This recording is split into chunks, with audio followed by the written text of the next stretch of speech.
Olá, está começando mais um Extra Classe, uma iniciativa do Sindicato dos Professores de Escolas Particulares. No programa de hoje você confere um bate-papo sobre relações étnico-raciais na educação infantil. Garantir que a diversidade esteja presente nas escolas ainda é um desafio que deve ser enfrentado por toda a comunidade escolar. E quem está aqui conosco para falar sobre este assunto é a professora Mara Evaristo, coordenadora do Núcleo de Relações Étnico-Raciais da Secretaria Municipal de Educação de Belo Horizonte e autora de livros que trabalham a identidade afrodescendente e a diversidade. Olá, professora, seja bem-vinda, é um prazer receber aqui no nosso programa. Olá, Denilson, eu agradeço o convite, é um prazer para mim estar aqui com vocês. Bacana. Professora, qual a importância de se trabalhar com esse tema, trabalhar esse tema, aliás, com as crianças no ambiente escolar? Primeiro é uma questão de legislação, o cumprimento da LDB. É importante que esse currículo esteja atento à história e cultura africana, afro-brasileira e história e cultura indígena. Agora, por um outro lado, é uma questão também de educação, é uma questão de cuidado e uma questão de vida. Trabalhando com essa história, com essa cultura, apresentando para as crianças a diversidade, elas vão aprender a conviver e conviver bem. Então, eu falo que a gente tem esses dois pilares: cumprir a legislação e garantir o cuidado e o direito à vida. A senhora já nos disse em outro momento que a criança, embora não saiba o que é o racismo, ela tem sim atitudes de discriminação. De discriminação. No processo de trabalho com professores, algumas narrativas, falando como que as crianças têm posicionamento contra a criança que tem a cor negra, tem a pele mais escura. Algumas vezes acham que é sujeira por desinformação ou porque as famílias tratam dessa forma e elas trazem isso para o convívio. Eu já ouvi histórias de mães dizendo que o filho tinha pedido para trocar de pele, que queria uma pele nova, diferente. Então, isso é muito sério e a gente sabe que, se for feito um trabalho bem bacana, essa criança vai se sentir bem com ela mesma. Pois é, professora, sobre isso, a senhora também já nos disse em outro momento que quando se fala de diversidade, muita gente diz que tem que cuidar da autoestima da criança negra. E na prática, o que a senhora vê é um pouco diferente, não é isso? Exatamente. As crianças, elas nascem bem com a sua autoestima. Então, a gente tem que cuidar das outras pessoas, ter uma atenção às pessoas, porque elas podem prejudicar a autoestima das crianças, sejam elas negras, indígenas ou ciganas. Criança nenhuma nasce com defeito de fabricação, o adulto que causa problemas a essa infância. Então, vamos ensinar as crianças a se sentirem bem com elas mesmas. Bacana, professora. Daqui a pouco a gente vai falar um pouco sobre como fazer isso no ambiente escolar. Certo. Agora, esse assunto também precisa ser discutido nas escolas particulares, não é? A legislação prevê isso, não prevê? A legislação ela foi muito sábia quando ela apontou para todas as instituições a obrigatoriedade no trabalho, porque a cultura brasileira ela se sustenta na cultura europeia, tanto quanto na cultura africana e também na cultura indígena. Agora, professora, pela sua experiência, pelos seus relatos, pelos relatos que a senhora recebe, há escolas que ainda colocam certa resistência para trabalhar com esse assunto? No ano passado, eu pude participar de uma discussão no Conselho Municipal de Educação e entre os depoimentos, as narrativas que apareceram, existem inclusive observações que algumas escolas não fazem sequer contratação de profissionais da educação negros, Isso chama a atenção. Não quer dizer que a instituição tenha um documento apontando que não é para contratar professores negros. Mas quando você percebe no quadro nenhum profissional, e mesmo quando o profissional candidato ele tem uma boa qualificação, mas ele não é contratado, então a percepção é que a gente ainda tem um longo caminho a romper com o racismo, até que a gente consiga de fato garantir o trabalho curricular que a gente precisa. Essas escolas precisam pensar que elas estão formando as crianças, trabalhando com as crianças para a vida. E a forma como a criança aprende é pelo exemplo, pela observação. Se ela convive no mundo com pessoas diferentes, ela vai aprender a se relacionar com o mundo diverso. Mas se ela convive só com o espelho, ela vai ter dificuldades no futuro de relacionamento com pessoas de outras etnias, outros grupos. E sobre isso, professora, nós já recebemos um relato aqui de uma professora que nos disse que tentou trabalhar esse assunto na escola em que trabalhava, na escola particular em que trabalhava, e a direção disse que não havia necessidade porque naquela escola não tinha crianças negras, né? Sim, é ainda uma visão equivocada da lei. A lei ela é clara quando ela fala da obrigatoriedade. Se fosse assim, a gente teria nas escolas públicas, onde a maioria é negra, um trabalho só com cultura, história e cultura africana. A gente não teria nada da cultura europeia, né? A gente teria nas escolas que atendem a população indígena só a cultura indígena. E o Brasil não é isso. Então, o trabalho curricular, seja educação infantil, ensino fundamental ou ensino médio, ele precisa abranger a história do Brasil, e ela não é contada por uma única voz. Bacana, professora. Eu vou convidá-la para assistirmos a uma reportagem feita por nossa equipe sobre esse assunto e logo em seguida a gente volta a conversar. Vamos lá? Ok. Um ambiente para a troca de experiências e livre do preconceito. O ensino infantil é a fase onde as crianças conhecem a diferença. As pessoas são diferentes na aparência, mas e por dentro? E nos direitos de ser humano? Eles vão ser todos o quê? Iguais. Primeiro, tá a criança. Ele é uma criança. Ele vai brincar igual, ele vai sorrir, ele vai se integrar igual que qualquer outra criança. E a gente está aí para isso, né? Aqui a escola que tem integração está para isso, para mostrar que antes que a deficiência está o ser humano, tá a pessoa. Assim que essa é a nossa função aqui nessa escola. A sala de aula é um local para a construção das identidades, através de diversas linguagens. Uma vez que a diferença está aí, e as crianças elas se utilizam muito do visual, do ouvir, né? A escola utiliza da literatura infantil. Então foram usados vários títulos da literatura infantil para a gente estar focando com essas crianças a questão da diferença. E a partir da literatura aí envolve-se todas as outras áreas, a questão do brincar, a questão das interações, das outras linguagens que as crianças desenvolvem aqui dentro da UMEI. Brincadeiras, jogos pedagógicos e literatura. Essas são algumas formas encontradas pelas professoras dessa escola para ensinar sobre a diversidade e o combate ao preconceito. A criançada aprova a ideia. O papel do professor de educação infantil é fundamental, porque além de educar e cuidar, ele vai estar iniciando esse processo de desenvolvimento da construção, né, do sujeito, vai estar desenvolvendo várias linguagens. Aqui na escola a gente trabalha com linguagem musical, corporal, o lúdico, a linguagem plástica. E aí no dia a dia isso vai se deslanchando, vai acontecendo. A instituição de ensino propõe uma reflexão sobre as questões de gênero, raça e sexualidade no cotidiano dos estudantes. Aqui dentro da escola, eu não percebo esse preconceito das crianças. Eu acho que se isso é trabalhado com eles desde pequeno, que o outro tem que ser bem-vindo, eu tenho que ter esse acolhimento, esse meu olhar com o outro tem que ser diferente, porque eu também sou diferente. Se eu sou diferente, o outro tem diferença e com isso a gente se aprende. Há uma troca, há uma relação muito positiva aqui dentro da escola em relação às diferenças. O trabalho desenvolvido nessa escola só foi possível a partir de mudanças na legislação, que obrigaram as escolas a promoverem o ensino da história e cultura afro-brasileira e indígena. Hoje, esses pequenos cidadãos vão para o ensino fundamental com o essencial. Entendem que são diferentes com direitos iguais. A gente percebe que os meninos acolhem o outro, que eles percebem que eu não sou simplesmente diferente por eu ser diferente, que eu tenho a característica da minha família.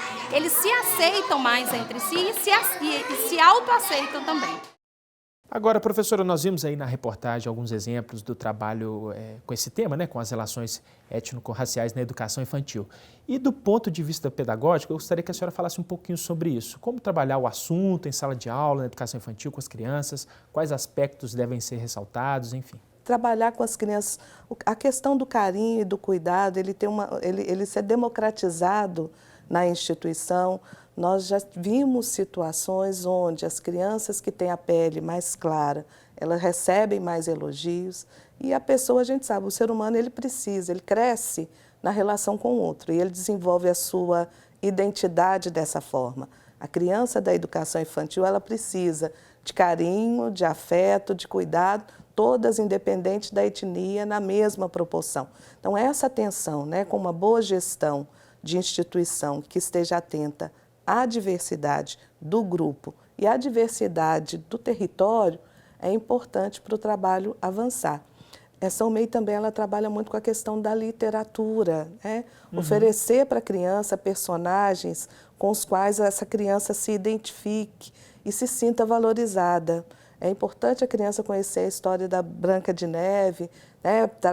É uma história que ela é popular no Brasil, e é importante também ela conhecer personagens negros. A gente tem livros super interessantes, livros muito bacanas. A produção literária hoje no Brasil, que enfoca a história e a cultura africana, a história e a cultura indígena ou afro-brasileira, ela tem crescido a cada ano e ela contribui muito para esse trabalho dentro das instituições. Agora, professora, quais são os desafios, principais desafios para que esse assunto, as relações étnico-raciais na educação infantil, faça parte do ambiente escolar? Porque a gente sabe que essa não é uma realidade em boa parte das escolas, tanto na rede pública quanto na rede particular, não é? Sim. Uma pergunta que os gestores, professores devem se fazer é que mundo eles querem construir, porque isso define, inclusive, de que forma que eles trazem a visão desse mundo harmônico, desse mundo seguro, desse mundo em paz. A paz ela só é possível num convívio com as diferenças e as crianças elas vão aprendendo isso no dia a dia. Então, um dos desafios é a gestão perceber que ela está definindo também que mundo é que ela quer, né, que ela está construindo para as crianças. Além disso, entender que trabalhar com a diversidade é uma questão de direito. A legislação torna obrigatório e as instituições que não estão atendendo, né, a essa legislação, elas estão em descumprimento. Uma outra questão, uma outra dificuldade talvez, seja trazer as famílias. A gente normalmente se lembra de tratar com as famílias sobre aquisição de livros, sobre uniforme, sobre fraldas, mas a gente fala pouco sobre relações humanas e as famílias são as grandes parceiras das instituições no trabalho com a diversidade, porque a família, ela traz a cultura, né, e ela vai também mediar com a criança a cultura do outro. Então, trazer as famílias, fortalecer essa política dentro da instituição como uma política de gestão que tem impacto administrativo e pedagógico e, acima de tudo, considerar sempre as crianças, porque algumas vezes o projeto ele pode ter ser uma boa ideia, mas a gente precisa ver como que as crianças estão recebendo isso também. Já aconteceu casos, por exemplo, da criança estar se sentindo mal com ela mesma por ser negra e a atitude da professora é dizer que ela é negra e ponto, né? Então, se ela está sofrendo por se perceber negra, o que a instituição tem que fazer é perceber o que é dentro da instituição ou fora que está causando esse sentimento. Então, trabalhar com a temática étnico-racial exige conhecimento e exige muito de sensibilidade também. Esses são alguns desafios. Trata-se de um assunto que não deve ser trabalhado só num mês específico, deve ser trabalhado ao longo do ano, não é, professora? Isso. A diversidade humana não é passeio turístico, né? Então, ela deve permear o ano inteiro, né, a organização da instituição, os projetos, as atividades do dia a dia. Quais atividades a senhora sugeriria para quem tem interesse em trabalhar com esse assunto? Tanto os professores quanto os pais, enfim, onde buscar até mais informações a respeito? Minas Gerais é um estado fantástico para isso, né? A gente tem a história no território. Então, uma primeira indicação seria conhecer essa história das cidades onde a gente está, de que modo, né, que essa história e essa cultura africana e afro-brasileira estão presentes nos nossos territórios, conhecer museus, ler, né? A gente tem acervos, tem grandes editoras que têm feito uma produção muito interessante e planejar. Né, colocar na pauta do planejamento das instituições ou familiar, de que forma que a gente traz essa diversidade para dentro da nossa instituição ou da nossa família. Uma pergunta que eu faço para as pessoas é quantas pessoas negras frequentam a sua casa. Então, o primeiro passo seria isso, de que forma que a diversidade étnico-racial está presente na sua família.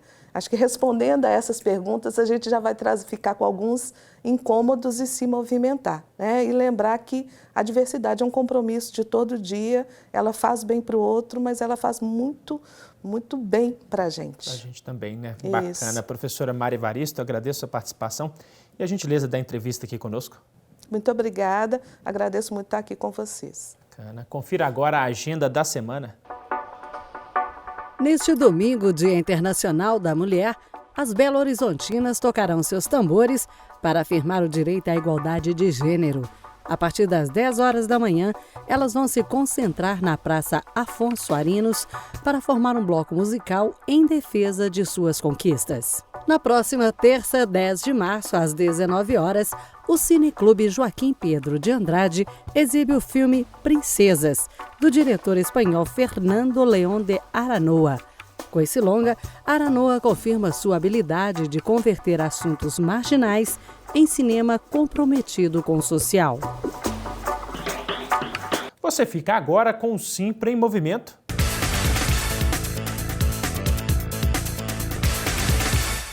A diretoria do Simprominas se reuniu no último fim de semana para discutir a conjuntura política, econômica e social do país, com o intuito de nortear as ações da categoria durante o primeiro semestre. Há uma tentativa de destruir, haver um retrocesso do nosso país. A defesa da democracia, a ampliação da democracia, a defesa da soberania nacional e a defesa dos direitos dos trabalhadores. Os trabalhadores não podem pagar com uma crise que está sendo jogada no sistema capitalista no mundo inteiro, em cima nas costas dos trabalhadores. É isso que está ocorrendo na Europa, nos Estados Unidos e estão jogando agora para o Brasil. A crise da Petrobras e seus desdobramentos na governabilidade do Brasil foi um dos temas do encontro. Nós repudiamos toda e qualquer prática de corrupção, de roubalheira entre os corruptos e corruptores. Portanto, exigimos a mais rigorosa apuração e punição desta minoria que, infelizmente, estava incrustada há anos, há décadas, dentro do sistema Petrobras. Precisamos descortinar essa fumaça, essa cortina de fumaça que tem por trás objetivos outros. Os inimigos da Petrobras, que eram contra o seu nascimento, são as mesmas forças que tentaram privatizá-las.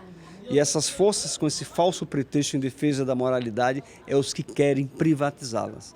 E para isso tentam desmoralizá-la, fragilizá-la e, além de tudo, fazer com que, a partir dessa ambiência na sociedade brasileira, possa transferir o controle da riqueza desse pré-sal para as empresas internacionais. O contexto educacional também foi debatido durante a atividade. Por mais que a iniciativa privada diga que é livre a iniciativa privada, a Constituição também garante que a educação é sistêmica.